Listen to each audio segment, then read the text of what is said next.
या एक और छोटा सा रिलेशन है ना, उसके बारे में थोड़ा सा देख लेते हैं। उसके बाद इसमें इससे रिलेटेड थोड़ा सा एक न्यूमेरिकल देख लेंगे, ठीक है। तो अब देखो एक ये फॉर्मूला अब यूज होगा। जैसे जैसे तुम कोई भी एक्सप्रेशन डेरिवेशन पढ़ते जाओगे, फॉर्मूले की संख्या बढ़ते जाएगी, है ना।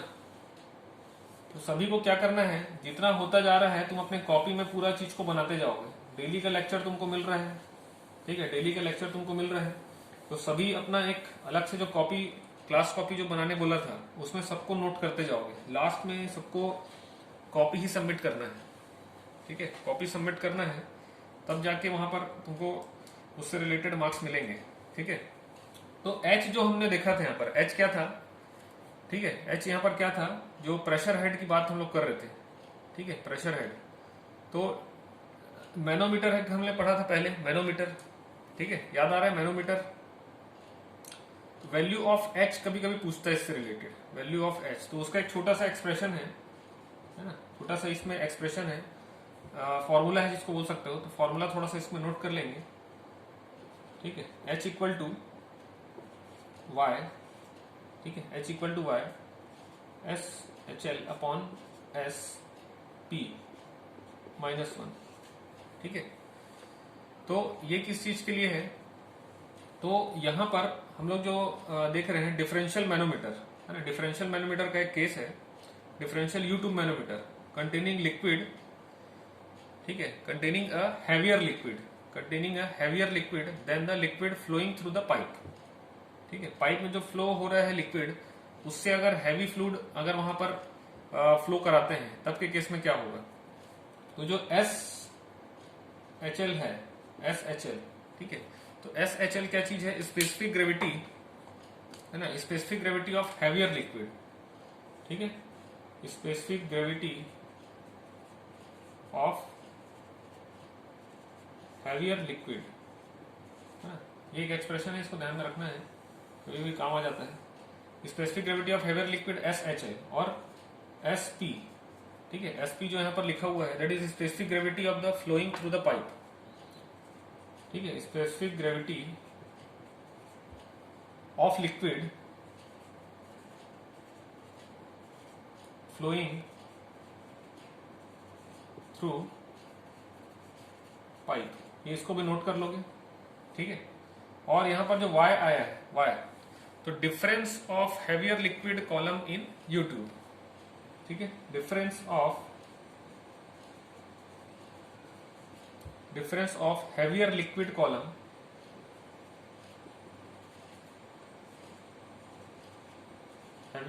कॉलम इन यूट्यूब मैनोमीटर, है ना, यूट्यूब मैनोमीटर, ये हमने सेकंड यूनिट में पढ़े थे, ठीक है।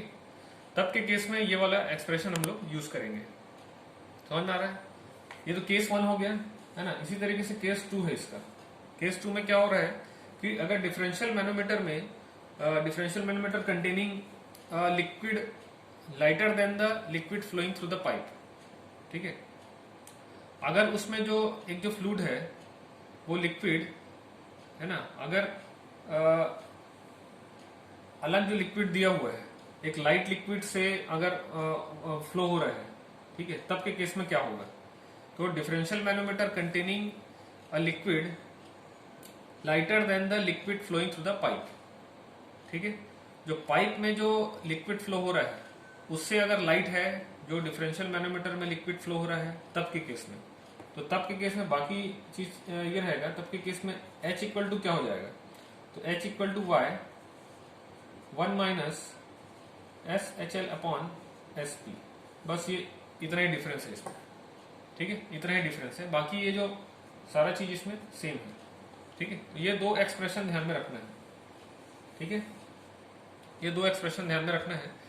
जब पाइप में जो लिक्विड फ्लो हो रहा है ना, पाइप में जो लिक्विड फ्लो हो रहा है और हैवियर जो लिक्विड है वो यूट्यूब मैनोमीटर में फ्लो हो रहा है, तब के केस में पहला एक्सप्रेशन, और पाइप में जो लिक्विड फ्लो हो रहा है उसकी स्पेसिफिक ग्रेविटी अगर ज्यादा है, जो यूट्यूब में लिक्विड फ्लो हो रहा है उससे, तब ये वाला एक्सप्रेशन हम लोग यूज करेंगे, ठीक है। यहां तक क्लियर है, ठीक है, यहां तक क्लियर है सबको। एक क्वेश्चन करते हैं, एक क्वेश्चन देखते हैं, उसको मिटाता हूँ।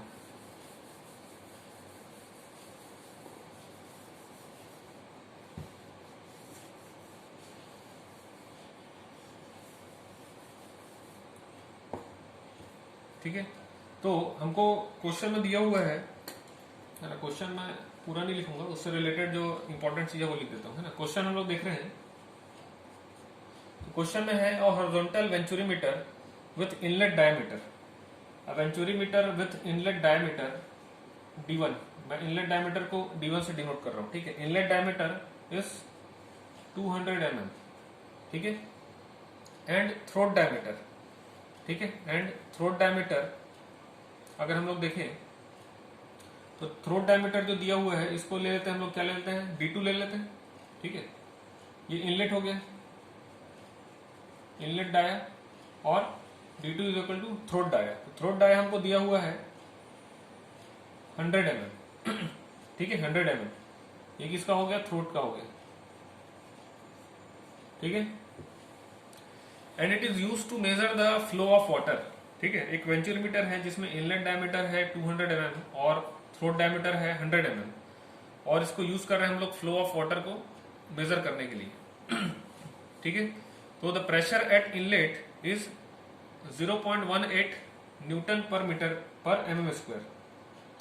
तो इनलेट में जब हम लोग प्रेशर देख रहे हैं तो P1 हो जाएगा इनलेट का, ठीक है। इनलेट प्रेशर P1 कितना दिया हमको, 0.18, ठीक है, न्यूटन पर mm स्क्वायर इतना दिया हुआ है। And vacuum pressure at the throat, vacuum pressure at the throat ये कितना दिया है हमको, तो वैक्यूम प्रेशर एट थ्रोट अगर हम लोग देखें P2, ठीक है, P2 तो ये दिया है 280 mm ऑफ मरकरी, ठीक है, 280 mm ऑफ मरकरी दिया हुआ है, ठीक। तो 280 mm ऑफ मरकरी, ये थ्रोट का क्या है, यहां पर प्रेशर है, ठीक है, वैक्यूम प्रेशर एट थ्रोट, ठीक। हमको फाइंड करना है, find the rate of flow and if the value of CD may be taken as 0.98, ठीक है, value of CD may be taken at 0.98, ये ऐसा हमको दिया हुआ है। अब क्या करेंगे यहां पर, ठीक है। क्वेश्चन समझ में आ रहा है सबको, क्वेश्चन समझ में आ रहा है, ठीक है ना। तो अब यहां पर देखो क्या करना है, हमको इनलेट डायमीटर दिया हुआ है D1, ठीक है। तो इनलेट एरिया निकाल लो सीधा, यहां से इनलेट एरिया निकाल लो A1, ठीक है, π/4 D1 स्क्वायर, इसको कैलकुलेट कर लो जल्दी मीटर में, ठीक है। थ्रोट डायमीटर दिया है तो यहां पर थ्रोट का एरिया निकाल लो A2, है ना, π/4 D2 स्क्वायर, ये हमारा सबसे पहले काम हो गया, समझ में आ रहा है। प्रेशर हमको दिया है तो प्रेशर को तुम चेंज कर लोगे किसमें, मीटर स्क्वायर वाले में, ठीक है, मीटर स्क्वायर में चेंज कर लोगे। तो यहां से अगर हम लोग प्रेशर को चेंज करेंगे तो कितना आ जाएगा, अगर मैं किलो न्यूटन पर मीटर स्क्वायर में लिखूं तो कितना आ जाएगा बताओ। 1 mm इक्वल टू कितना होता है, 1 mm इक्वल टू 10⁻³ मीटर होता है ना, 10⁻³ मीटर। तो 1 mm स्क्वायर ये कितना हो जाएगा, 10⁻6 मीटर, ठीक है, 10⁻6 मीटर। तो 10⁻6 ऊपर जाएगा तो कितना बचेगा, P1 0.18 इंटू 10⁻6, है ना, -6 का +6 न्यूटन पर मीटर स्क्वायर। अब इसको तुम मल्टीप्लाई करोगे तो यहां से क्या आ जाएगा, अगर मेरे को किलो न्यूटन में लाना है तो 0.18 इंटू 10⁻3 इंटू 10⁻3 ऐसे लिख सकता हूं, न्यूटन पर मीटर स्क्वायर, है ना। ये यूनिट कन्वर्जन बता रहा हूं, गलती नहीं करना है। इनको मल्टीप्लाई करोगे तो कितना आएगा 180, और 10⁻3 मतलब किलो होता है, तो किलो न्यूटन पर मीटर स्क्वायर, इस तरीके से कन्वर्ट करना है, समझ में आ रहा है। तो ये कितना हो गया, P1 हो गया, ठीक है, ये हो गया P1। अब हमको जो एक्सप्रेशन में लाना रहता है दैट इज P1/W, P1/W लाना रहता है। जो बर्नौलीज इक्वेशन यूज करते हैं तो P1/W, तो P1/W कैसे लिखोगे, तो 180 अपॉन W ऑफ वाटर, ठीक है, specific weight of water that is 9.81 होता है, ये भी किलो न्यूटन पर मीटर क्यूब रहता है ना। ये क्या है, किलो न्यूटन पर मीटर स्क्वायर, ये होता है किलो न्यूटन पर मीटर क्यूब, है ना। तो हमको एक हेड मिलता है मीटर के फॉर्म में, ठीक है। तो ये कितना आ रहा है, 18.3 मीटर, ठीक है। यहां तक समझ में आ रहा है ना, यहां तक समझ में आ रहा है सबको, ठीक है। P1/W कैसे आया, समझ में आया। अब वैक्यूम प्रेशर एट थ्रोट दिए हमको, vacuum pressure at throat P2 equal to 280 mm of mercury दिए हुए, ठीक है। तो क्या करेंगे, ठीक है, यहीं पर तुमको दिमाग लगाना है। तो वैक्यूम प्रेशर एट थ्रोट दिया हुआ है हमको P2/W, तो 280 mm ऑफ मर्क्यूरी, ठीक है। तो 280 mm मतलब क्या हुआ, 0.28 मीटर, ये हो गया 0.28 मीटर। अब वैक्यूम प्रेशर दिया है मतलब वो माइनस में रहता है ना, ये ध्यान में रखना है। वैक्यूम प्रेशर है मतलब वो माइनस में रहेगा। तो P2/W, है ना, P2/W दिया, एक्चुअल में ये P2/W दिया हुआ है ना, ऑफ मर्क्यूरी के लिए। इसको ऐसा लिखो तुम, है ना। जब भी किसी के टर्म में दिया रहता है, किसी और के रेफरेंस में दिया रहता है, मतलब वो इस टाइप के प्रेशर हेड की बात करता है। तो P2/W क्या हो जाएगा, -280 mm, है ना। वैक्यूम प्रेशर है इसलिए माइनस में रहेगा। इसको लिख सकते हैं -0.28 मीटर ऑफ मर्क्यूरी, Hg।